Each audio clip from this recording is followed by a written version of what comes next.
Hello guys, welcome back. कैसे आप सब दोस्तों। हंगरी की इमिग्रेशन के हवाले से आज की वीडियो बनाने जा रहा हूँ कि हंगरी की इमिग्रेशन जो बंद होने जा रही है, तो इसके हवाले से बहुत से दोस्तों की इंक्वायरीज़ आ रही हैं पाकिस्तान से, इंडिया से, बांग्लादेश से, जिन लोगों ने वर्क वीज़ा डालने हैं या स्टडी वीज़ाज़। तो बहुत से दोस्तों के ये सवाल ये भी आ रहे हैं कि सर हमारी अपॉइंटमेंट बुक है जनवरी की, फरवरी की, तो हमारा क्या बनेगा, क्या एम्बेसी बंद होगी, क्या हमारे फिंगरप्रिंट्स बायोमेट्रिक्स नहीं होंगे। बहुत से लोग जिनके वर्क वीज़ा पेंडिंग में, वो ये पूछ रहे हैं कि सर अब हमें अपॉइंटमेंट कब मिलेगी। और बहुत से दोस्त जो पढ़ने के लिए आना चाहते हैं फरवरी इंटेक में, उनकी भी तरफ से काफ़ी सारे क्वेश्चंस आ रहे हैं। तो आज की वीडियो में आप दोस्तों को तमाम इन चीज़ों से बताऊंगा कि हंगरी की इमिग्रेशन बंद हुई है तो क्यों बंद हुई है, किन लोगों के लिए बंद हुई है, क्या अपॉइंटमेंट्स बिल्कुल कैंसिल कर दी गई हैं और ये कब खुलेगी, और इस इमिग्रेशन को बंद करने का मकसद क्या है।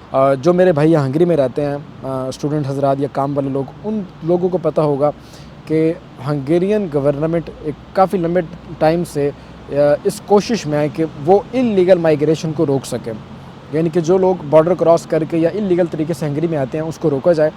और इस चीज़ के लिए काफ़ी लंबे टाइम से हंगेरियन गवर्नमेंट काफ़ी स्ट्रिक्ट रूल रेगुलेशंस आए रोज़ अपना रही है। हंगेरियन गवर्नमेंट का जो सबसे बड़ा इशू है वो ये कि अब इस साल में 2023 के अंदर, जब मैं ये वीडियो बना रहा हूँ, तो इस साल में जो हंगेरियन गवर्नमेंट का वीज़ा इशू करने की जो रेशो है वो पिछले कई सालों की निस्बत काफ़ी ज़्यादा गई है। यानी कि हंगेरियन गवर्नमेंट ने इस साल सबसे ज़्यादा वीज़ा इशू किए हैं पिछले 5-6 सालों की निस्बत। लेकिन लोग यहाँ पे आए, जितने लोग यहाँ पे इस साल में आए 23 के अंदर, इतने लोग पिछले कई सालों में नहीं आए। और यहाँ आने के बाद उन लोगों में से 60% लोग गायब हो गए। वो गायब कहाँ हो गई आपको भी पता है, मुझे भी पता है। यानी कि यहाँ आने के बाद लोग आगे स्किप हो जाते हैं, पुर्तगाल में, जर्मनी में और यूरोप के आगे दूसरे बड़े कंट्रीज़ में यहाँ पे लोग आने के बाद आगे मूव हो जाते हैं। तो ऑफ कोर्स इस चीज़ का बहुत बुरा इम्पैक्ट जाता है। यूरोपीय यूनियन बहुत स्ट्रिक्ट तरीके से बिहेव करती है। अगर किसी कंट्री से इतने ज़्यादा लोग वीज़ा लेके आएँ और वो उस कंट्री को लीव करके दूसरी कंट्री से मूव हो जाएँ, तो ये बहुत बैड इम्पैक्ट जाता है आगे यूरोपीय यूनियन के अंदर। बाकी कंट्रीज़ अच्छा नहीं समझती उसको कि हंगरी के अंदर जब इतने ज़्यादा लोग आ रहे हैं तो हंगरी उनको क्यों फैसिलिटेट नहीं कर रहा, क्यों वो लोग आगे भाग के जा रहे हैं।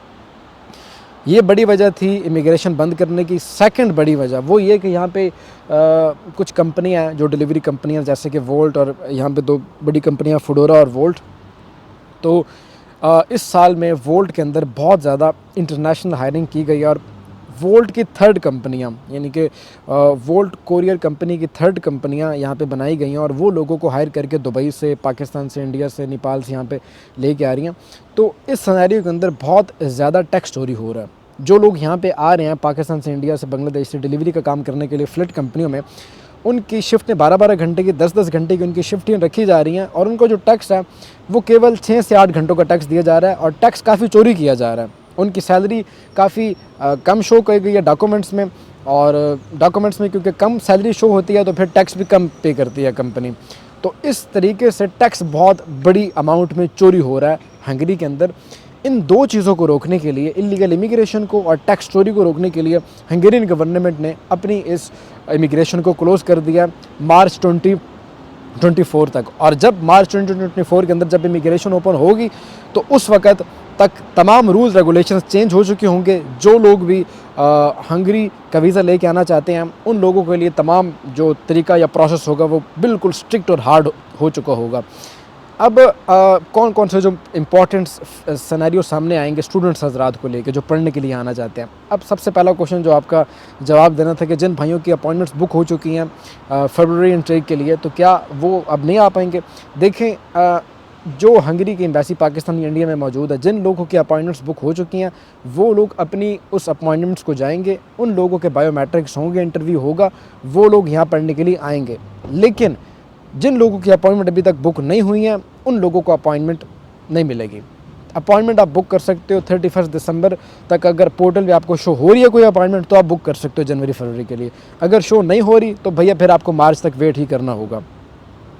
दूसरे सिनेरियो में वो लोग जो वर्क वीज़ा वाले लोग हैं, जिन्होंने वर्क वीज़ा के लिए अप्लाई कर रखा था वीएफएस ग्लोबल से, इंडिया से, मुंबई एम्बेसी दिल्ली से, या इंडिया से जो लोगों ने अप्लाई करा था अबू धाबी हंगेरियन कॉन्सुलेट से, तो उन लोगों का अब क्या बनेगा। अब वर्क वीज़ा वाले लोगों के लिए अगर उनकी भी अपॉइंटमेंट बुक हो चुकी है जनवरी की या फरवरी की तो उनके भी बायोमेट्रिक्स होंगे। लेकिन अगर उनकी अपॉइंटमेंट बुक नहीं है तो भाई फिर आपको मार्च तक वेट ही करना पड़ेगा, क्योंकि मार्च से पहले इमिग्रेशन ओपन नहीं होगी और मार्च से पहले आपको अपॉइंटमेंट नहीं मिलेगी।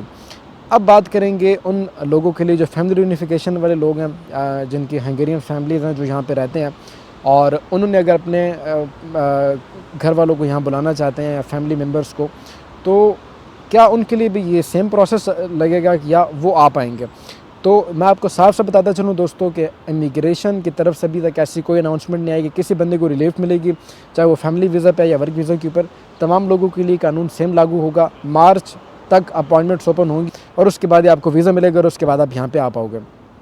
अब जो इंपॉर्टेंट चेंजिंग्स की गई हैं, मैंने पिछली भी 2-3 वीडियो में आपको बताया कि चेंजिंग्स के अंदर यही है कि स्टूडेंट्स जो यहाँ पे आएंगे वो यहाँ आने के बाद अपने स्पाउस को यहाँ पे नहीं बुला सकते।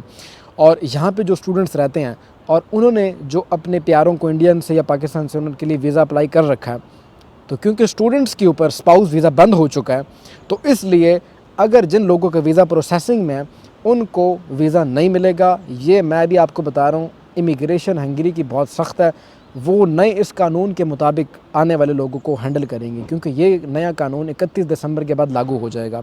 तो अगर आपकी जो फ़ाइल है वो इमिग्रेशन में 31 दिसंबर के बाद ओपन होती है, फॉर एग्ज़ाम्पल आपने अपनी फैमिली के लिए दिसंबर के स्टार्ट में वीज़ा डाल दिया है इंडिया से या पाकिस्तान से, आप यहाँ पे स्टूडेंट और आपने अपनी फैमिली को यहाँ पे बुलाना है स्पाउस वीज़ा के ऊपर, तो अगर आपने दिसंबर के स्टार्ट में अपनी फैमिली के लिए वीज़ा डाला है और दिसंबर के बाद आपकी फ़ाइल ओपन होती है, यानी कि जो वीज़ा ऑफिसर है वो जनवरी में अगर आपकी फ़ाइल के ऊपर प्रोसेसिंग या काम स्टार्ट करता है, तो फिर वो नए कानून के मुताबिक आपकी फ़ाइल को हैंडल करेगा। लेकिन बाय चांस या बाय लक अगर आपकी जो वीज़ा ऑफिसर है उसने आपकी फ़ाइल या आपकी जो एप्लीकेशन है वो 31 दिसंबर से पहले उसके ऊपर काम चालू कर दिया, तो फिर जो अभी कानून चल रहा है उसके मुताबिक वो आपके वीज़ा को डील करेगा।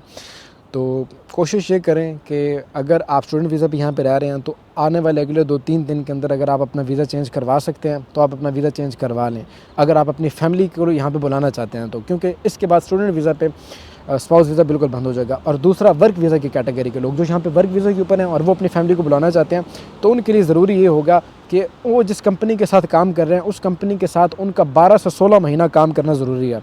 अगर वो पिछले 12 से 16 महीने से एक सेम कंपनी के साथ काम कर रहे हैं तो उसके बाद ही वो अपनी फैमिली के लिए यहाँ पे वीज़ा अप्लाई कर सकते हैं। स्पाउस वीज़ा बांग्लादेश से, इंडिया से, पाकिस्तान से वो अपनी फैमिलीज़ को यहाँ पे बुला सकते हैं।